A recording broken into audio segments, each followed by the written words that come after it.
আজকে আমাদের জ্যোতিষের আমাদের সবথেকে বড় যে ঘটনাগুলো আমাদের সঙ্গে ঘটে, প্রচুর ক্লায়েন্ট আছে যাদের কিন্তু সমস্যা এমন হয় তারা যাই করেন তাতেই ফেলবে।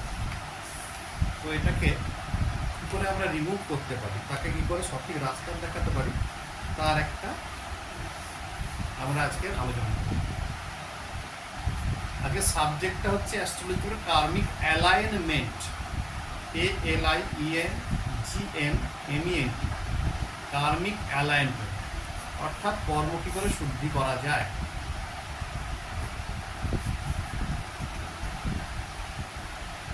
কর্মশুদ্ধিকরণ পদ্ধতি। হ্যাঁ, কর্ম শুদ্ধিকরণ কী করে করা যায়।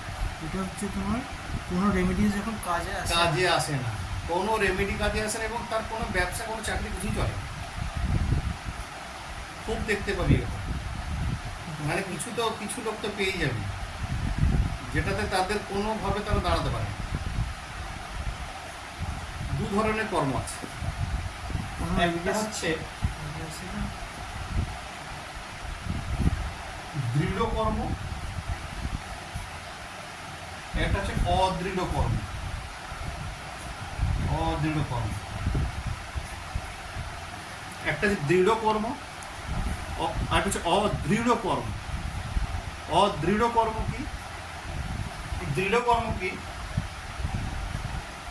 যখন গ্রহগুলো সমস্ত স্থির রাশিতে বসে থাকে, বেশিরভাগ গ্রহ। চর স্থির আগে বিচার করে দিয়েছি, বিচার হয়নি? ঠিক আছে, এটা লেখ, আমি ওটাতে আসি। যখন গ্রহগুলি স্থির রাশিতে থাকে, বেশিরভাগ গ্রহ, নবগ্রহের মধ্যে বেশিরভাগ প্ল্যানেট যদি স্থির রাশিতে থাকে, তখন সেটাকে দৃঢ় কর্ম বলে, যেখানে কোনো অ্যালাইনমেন্ট কাজ করবে না। এখানে কিন্তু এক্সেপশনাল কেস আছে। অদৃঢ় কর্ম কি? যদি চর এবং দোতক, মানে দ্বিভাবযুক্ত রাশি, চররাশি এবং দ্বিভাবযুক্ত রাশিতে যদি গ্রহেরা থাকে, তাহলে তাকে পরিবর্তন করা যাবে। তাহলে এবারে আমার যখন গ্রহগুলো স্থির থাকে অবস্থায় থাকে, তাহলে তাদের কি বলে? দৃঢ় কর্ম। তখন দৃঢ় কর্ম হয়ে যায়। আর যখন গ্রহ চর এবং দ্বিভাবযুক্ত রাশিতে থাকে, এবারে কোনগুলো চর, কোনগুলো বা ইয়ে রয়েছে, চর স্থির দোতক কি ভাগ আছে আমি দেখি। তখন তাকে অদৃঢ় কর্ম। এক নম্বরটা হচ্ছে যখন চর। গ্রহগুলো চলে এবং চর রাশি বলে, মেষ রাশিকে বলে চর রাশি। দ্বিভাবযুক্ত রাশি মানে বলছি, এটা হচ্ছে স্থির রাশি, এটা হচ্ছে দোতক, চর দোতক, দ্বিভাব, এইটাকে বলে দ্বিভাবযুক্ত রাশি। দ্বিভাবযুক্ত রাশি, যুক্ত রাশি। এই দোতক শব্দটা হচ্ছে দ্বিভাব। ঠিক আছে, দু ধরনের চিন্তা করে এরা, এক চিন্তায় থাকতে পারে না। ঠিক আবার চর, আবার স্থির, আবার দোতক, আবার চর, আবার স্থির, আবার দোতক, এইভাবেই মোটামুটি টোটালটাই ভাগ হয়ে গেছে। চর স্থির দোতক, চর স্থির দোতক, চর স্থির দোতক। আচ্ছা, চর স্থির হ্যাঁ, দ্বিভাব বা দোতক। দোতক দ্বিভাবযুক্ত। কেন স্থির রাশিতে গ্রহগুলো থাকলে পরিবর্তন হবে না বলে দিই। কারণ হচ্ছে, যখন স্থির রাশি মানে হচ্ছে এরা পৃথ্বী রাশি।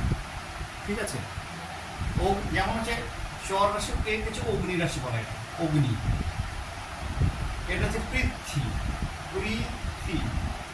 পৃথ্বী মানে হচ্ছে স্থির। পৃথিবী কখনো সূর্যের চারদিকে ঘুরতে পারে, ঠিক আছে, ভূমিকম্প হতে পারে, কিন্তু নিজের অবস্থা থেকে ছিটকে ছাটকে অন্যদিকে চলে যায় না।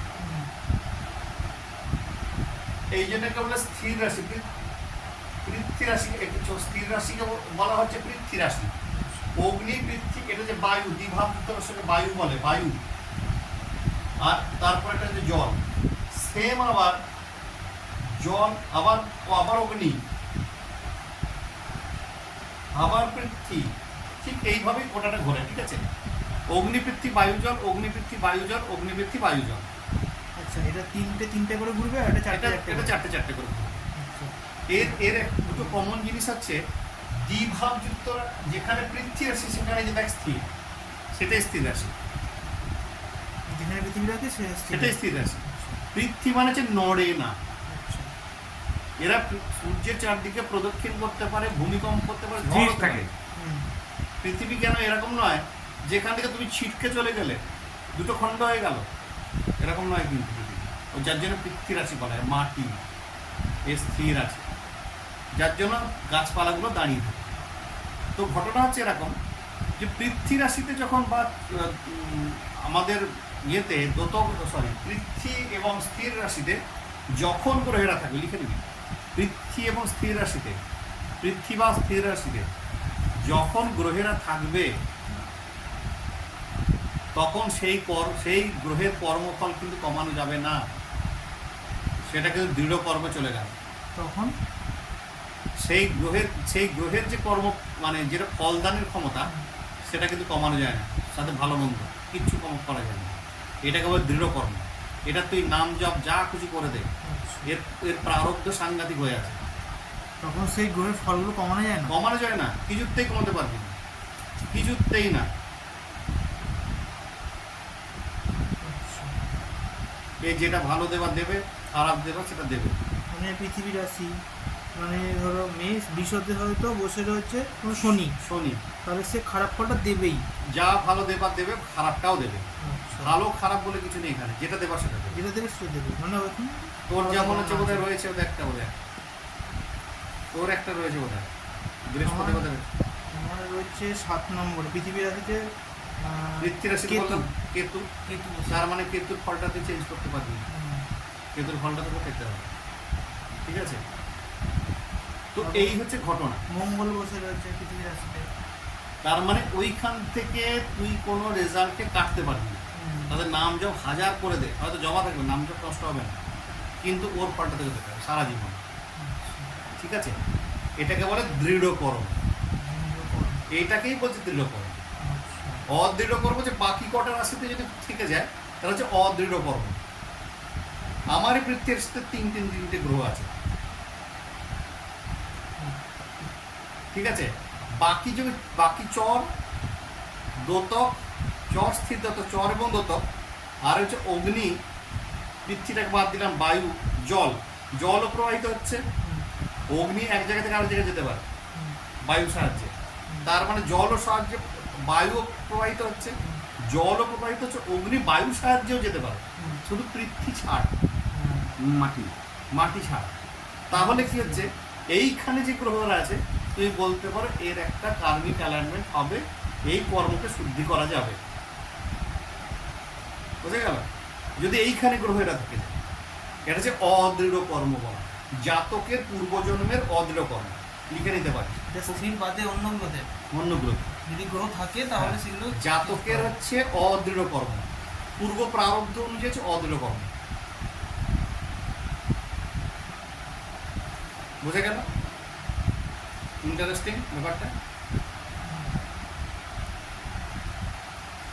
চর দ্বিভাব। হ্যাঁ, কারণ যে অষ্টম ঘর যাওয়ার আগে আমাকে এটা ক্লিয়ার করতে হবে। এবারে বলি, দ্বিভাব থাকলে তার ফল চেঞ্জ করা যায়। হ্যাঁ, তার ফলগুলো চেঞ্জ করা যায়। পরিবর্তন করা যায়। আর কি একটা বলে প্রারব্ধ কর্ম সম্পর্কিত বললে? এটা হচ্ছে পূর্ব প্রারব্ধ এত শক্তিশালী হয়, এদেরকে কোনো পরিবর্তন করা যায় না। এদের নামে নাম জপ হোম যজ্ঞ যা খুশি করে দেয়। ওটা দৃঢ়তে। হ্যাঁ, দৃঢ় কর্ম। অদৃঢ় কর্মে কি হয়, এদের নামে অল্প কিছু করে দেয়, কাজে লেগে যাবে। আমাদের গাল খেতে হয় না এদের। এরা বুঝবে না যে আমার পূর্ব প্রারব্ধে খারাপ, যে জ্যোতিষীর দোষ নেই, ঠিক আছে? প্রারব্ধ কর্ম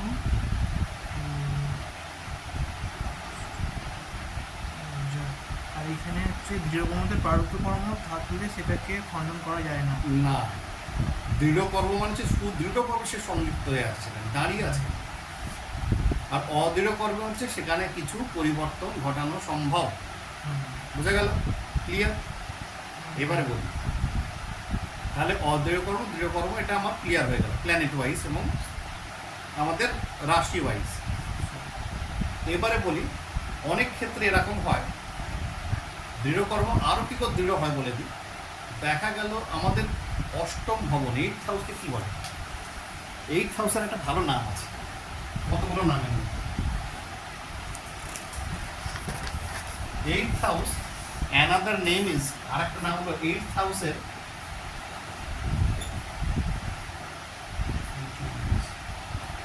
একটা নাম হচ্ছে জেল অফ প্ল্যানেট বলা হয়। জেল অফ প্ল্যানেটস মানে গ্রহদের জেল, গ্রহদের জেলখানা বলা হয় এটাকে। আর জেলারকে 8th হাউস নিজে, 8th লর্ড নিজে। 8th লর্ড হচ্ছে জেলার,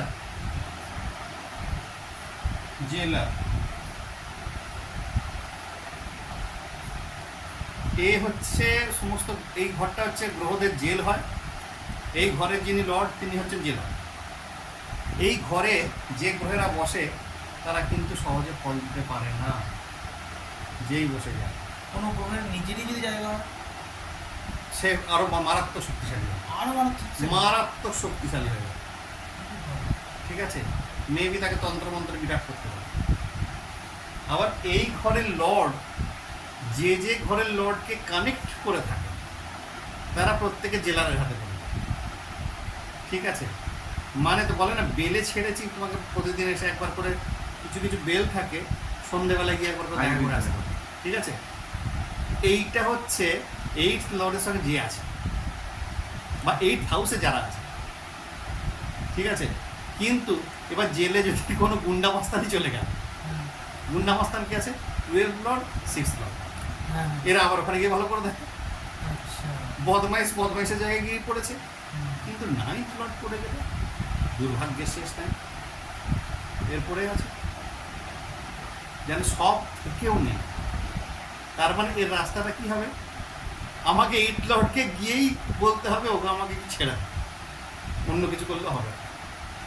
তার মানে ও ভগবতী মহামায়ার যে সাধনা ওকে দিয়েছি, সেই সাধনাটাই পারে ওকে বের করতে, আর কেউ পারবে না।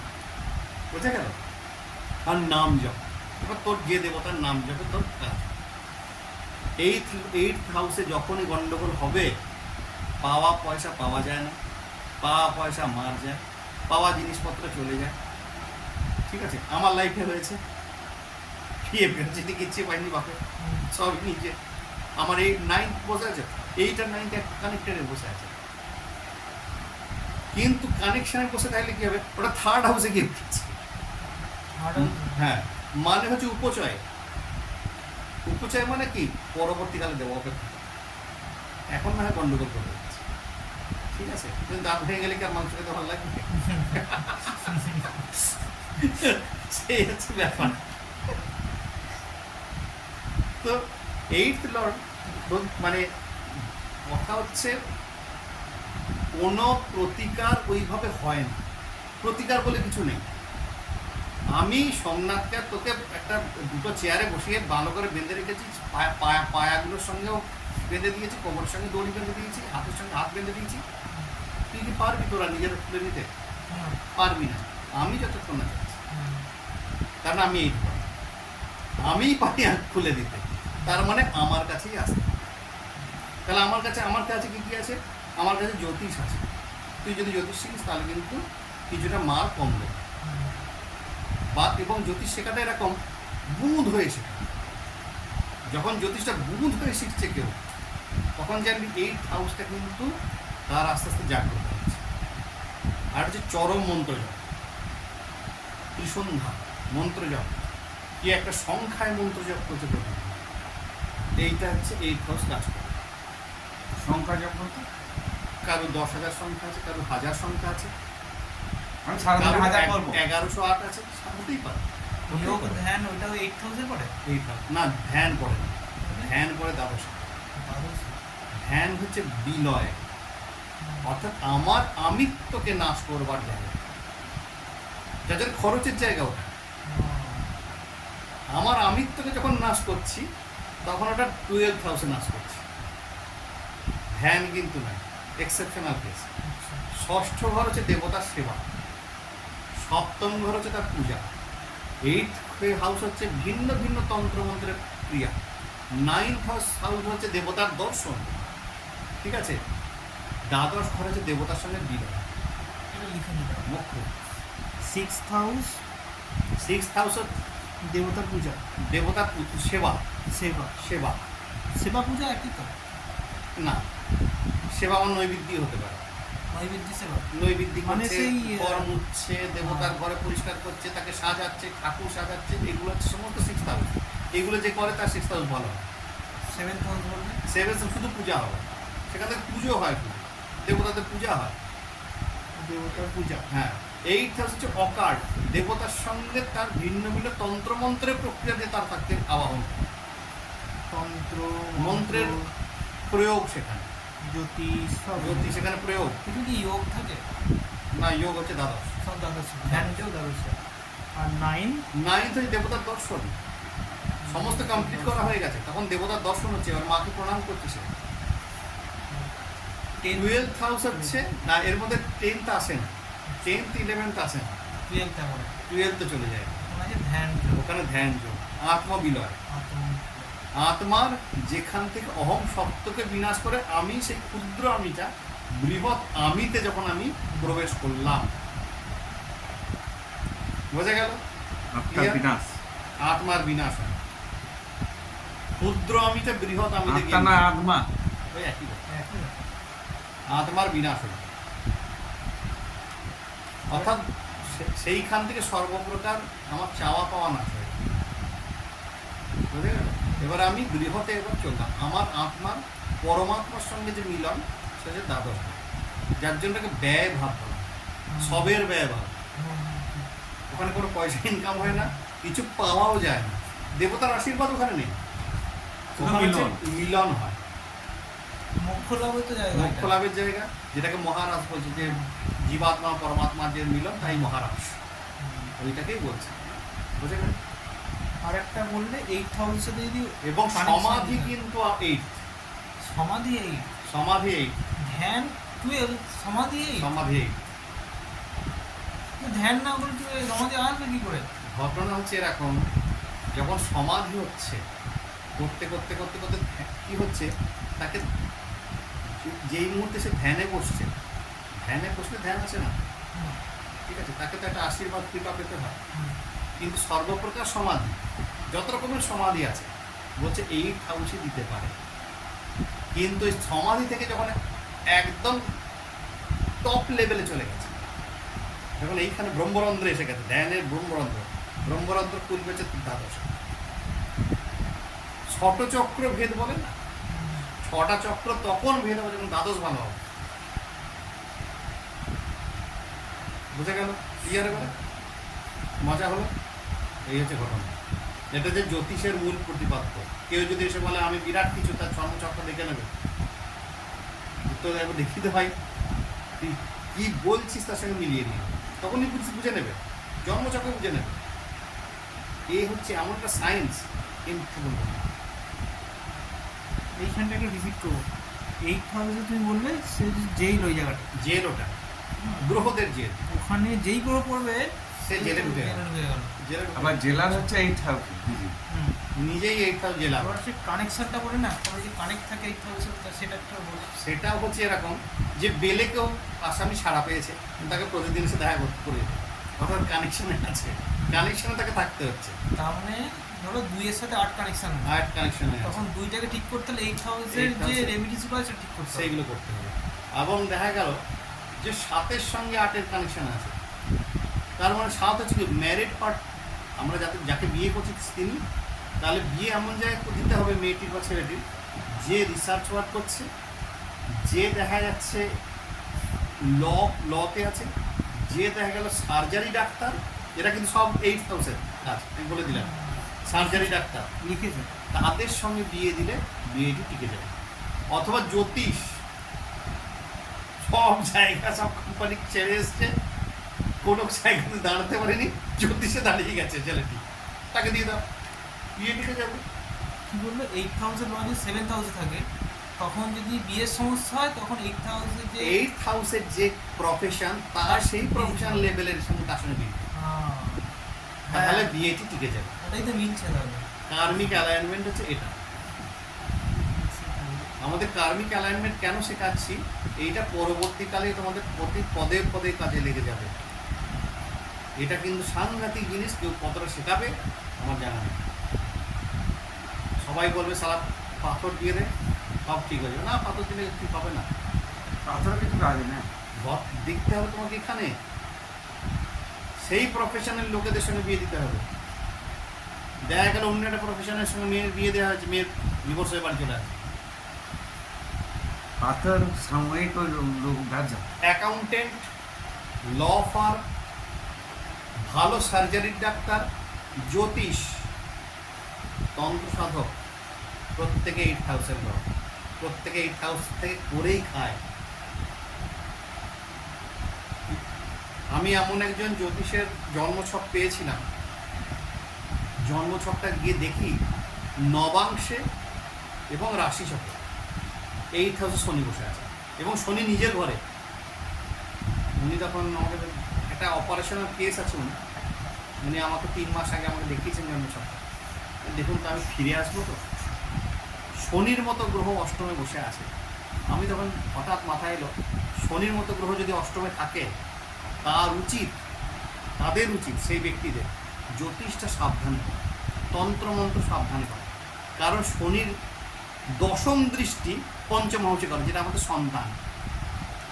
হিসাব করে দেখে না, 8, 9, 10, 11, 12, 1, 2, 3, 4, 8, 9, 10, 11, 12, 1, 2, 3, 4, 5, দশম দৃষ্টি 10, পঞ্চমে গিয়ে পড়ছে। এই পঞ্চমে গিয়ে পড়ার ফলে কি হচ্ছে, আমার একটা খারাপ কর্ম, একটা লোক ঠকানো, একটা কিছু করা, আমার সন্তানের 12টা বাজিয়ে। আমি ওনাকে বলেছিলাম, খুব কথাটা যেখানে আমি যাই বসি সেখানে গিয়ে জিজ্ঞেস করে দেখবে, কথাটা সে স্বীকার করেছে যে আপনি সাবধানে কিন্তু জ্যোতিষটা প্র্যাকটিস করবেন, মাধুরী কবচ সাবধানে বিক্রি করবেন, আপনার সন্তান হানি হয়ে যাবে বা সন্তান পাগল হতে পারে। আমাকে উনি বাজিয়ে দেখতে গেছিলেন, বলুন তো আমার সন্তানটা কি ছেলে না মেয়ে? ঠিক আছে, আমি জাজমেন্ট করে দিলাম সে এটি পুত্র সন্তান প্রথম। এটা কিন্তু হানি হবে প্রথম সন্তান, দ্বিতীয়টাতে কিন্তু অতটা নয়। কোইন্সিডেন্টলি কী হলো, উনি আমার ঘাড় নেড়ে বললেন আমার সন্তান মারা গেছে। 8 হাউসে যিনি বসে আছেন তিনি যদি পঞ্চমের দৃষ্টি দিয়ে দেন না, 12টা বাজিয়ে দেবেন। শনির মতো যদি গ্রহ হয় 12টা বাজিয়ে দেবেন, উল্টোপাল্টা কাজ করলে। উল্টোপাল্টা কাজ করবে। তারপরে শোন, সেই সন্তানটা মারা গেছে, দ্বিতীয় স্টেজ হচ্ছে প্রথম যে মেয়ে, যে এখন জীবিত সন্তানের উপরে, তারপরে ছেলে। মেয়েটি হচ্ছে নার্ভের পেশেন্ট, 21 বছর বয়স। বোঝা গেল গ্রহেরা কি করতে পারে। তাহলে ওনার জন্যই সন্তানের কষ্ট পাচ্ছে। সন্তানের কষ্ট পাচ্ছে, কোথা থেকে এসছে এটা? উনি ছেড়ে দিলে আমার সন্তান ঠিক হবে। এতগুলো পুড়িয়ে রেখে দিয়েছি, সেগুলো ভোগবে না। আজকে না হয় ছেড়ে দিলাম, কাল থেকে ভালো হবে না তো? কাল থেকে ভালো হবে কি? আমাকে বলছেন যে জানেন আমার কাছে কেজি কেজি সোনা থাকবে, রূপো থাকবে। আমি তখন বললাম যে আপনার দুটো ঘটনা, এক হচ্ছে আপনার বাড়ির জমিদার বাড়ি 500 বছরের পুরনো, আপনি সেটা থেকে ভাগ পেয়েছেন, সোনাদানার ভাগ হয়েছিল, আর না হলে এটা অনৈতিক পয়সা যদি আপনার ওই সোর্সে না আসে। তার মানে 8 হাউসের যে লর্ড সে তো গুপ্তধন, মনে আছে তো? 8 হাউসে গুপ্তধনটি পেয়েছিল। সে বর্ডারের ওখান থেকে, বাংলাদেশ বর্ডার থেকে সোনা আসুক বা যেখান থেকে আসুক, তার মানে তার কাছে স্টকে ছিল, গুপ্তধনই বলবো, যেহেতু রোজগার করেনি, সেই সমস্ত পাপ জড়ো সন্তানের উপর। কেন, কোথায় কার্মিক অ্যালাইনমেন্ট ব্যবহার করবে? 8 হাউসকে ব্যবহার করবে। 8 হাউসকে থেকে যদি পয়সা চাও, প্রথমত হচ্ছে আসনে বসার অভ্যেস করো, আসনে বসার অভ্যেস করো পুরো, এবং যেটা হচ্ছে সেটা মায়ের ইচ্ছা বলে মেনে নাও। তাহলে কিন্তু 8th হাউসের যে ফলটা কমে গেল। আসলে মানে জবের প্র্যাকটিস, হিউজ জবের প্র্যাকটিস, মানে এত জবের প্র্যাকটিস আছে তার মানে তারা লোক এতে না আসেই ভালো। আমার এক সময় হয়েছিল, আমার এমন জবের প্র্যাকটিস আসতো, আমার এর মুখ দেখলে বিরক্ত লাগতো, আবার এর সঙ্গে কথা বলতে হবে। সত্যি বলছি, জব এমন জিনিস, হ্যাঁ ঠিকই বলে যাবো না হয়েছে এরকম। জব এমন জিনিস, আবার আমাকে আবার সেই চাল ডালের কথা গল্প করতে হবে, কোথায় আমি উপরে ছিলাম। এটা তারাই বোঝে যাদের জব প্রচুর। জবের মাহাত্ম সে বুঝবে যার জবের পরিমাণ সেটা সেই রকম পর্যায়ে। তার মানে 8th হাউসকে নিয়ে নাড়াচাড়া করছে। 8th হাউস নাড়াচাড়া করার ফলে হচ্ছে এইগুলো যা দেখছো সারাউন্ডিংস। তো কার্মিক অ্যালাইনমেন্ট কোথায় হবে? যখন আমরা 8th হাউসকে ঠিক এইভাবে কাজটা করি। আর দেখে নেবো সেটা দৃঢ় কর্ম কি নাকি অদৃঢ় কর্ম। অনেক সময় এমন হয়, দেখা গেল যে স্থানে বসে আছে সেটা 11th হাউস, লগ্নের 11th হাউস হচ্ছে দৃঢ় কর্মে বসে আছে। তার মানে তুমি যাই খারাপ করুন না কেন, কোনো একদিন ভালো করবে। উপচয়ে বসে আছেন তো, উপচয়টা কিন্তু বিচার্য, ঠিক আছে? পড়াবে এখন দেখবো। এইটা হচ্ছে ঘটনা। আর উপচয় স্থানটা হচ্ছে আমাদের এমন একটা স্থান, বারবার বলছি, এ কিন্তু কোনোদিন একটা মানুষকে খারাপ কিছু করে দেবে না। 36+ হলো, শুরু হয়ে যাবে।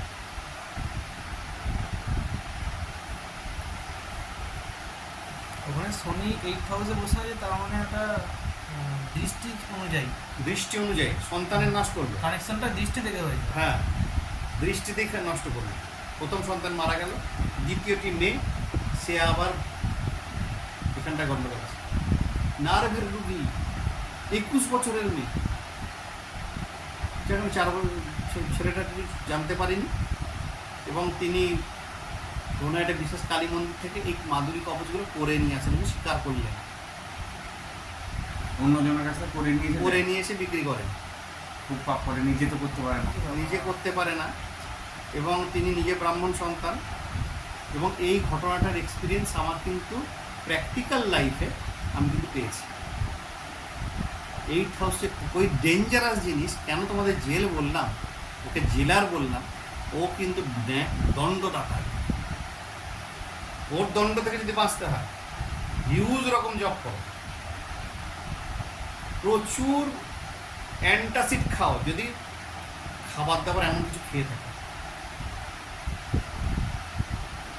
দেখা গেল মাসে মাদুলি কবচ থেকে 10,000 ইনকাম করছো, তাহলে প্রতিদিন 10,000 করে জব ওকে দিতেই হবে, নাম জব দিতে হবে। তাহলে তোমার কিছু হবে না, কিচ্ছুটি হবে না। ও না গায়ত্রী করেছে, না জব করেছে, না চণ্ডীপাঠ করেছে, কাঁচা পয়সা দেখেছে। শনি তো দিতেই মানে দিয়ে গেছে না, কিন্তু বলে ভগবান কিন্তু হিসেব করেই আদায় করে না একবার। গুরুকে আমরা কিছু শুনেছি, চণ্ডীপাঠটা সবাই করতে পারে না, খালি নাম জপ। চণ্ডী শরণাগত দিনার্থ পরিত্রাণ পরাণ সর্বশান্তি হরে দেবী নারায়ণ উপস্থিত করে দেখুক তো কেউ প্রতিদিন 1008। আমি নাম জপও করবো না, তো তাকে আর কি করা? আমার 8th হাউসের লর্ড বুধ, আর বুধই বসে এখানে শুক্রের সাথে। শুক্রের সঙ্গে বুধ মানে তোকে বারবার ওটা করতে হবে, হ্যাঁ বারবার এই নাম জপে, হ্যাঁ নাম দেবে। নাম জপে। হ্যাঁ। আর দুজনেই তো দৃষ্টি তো সমসপ্তম মিলিয়ে। সেকেন্ডে দৃষ্টি দিচ্ছে, তাহলে সে হ্যাঁ পয়সাটা দিচ্ছে ওরাই পয়সার লোক।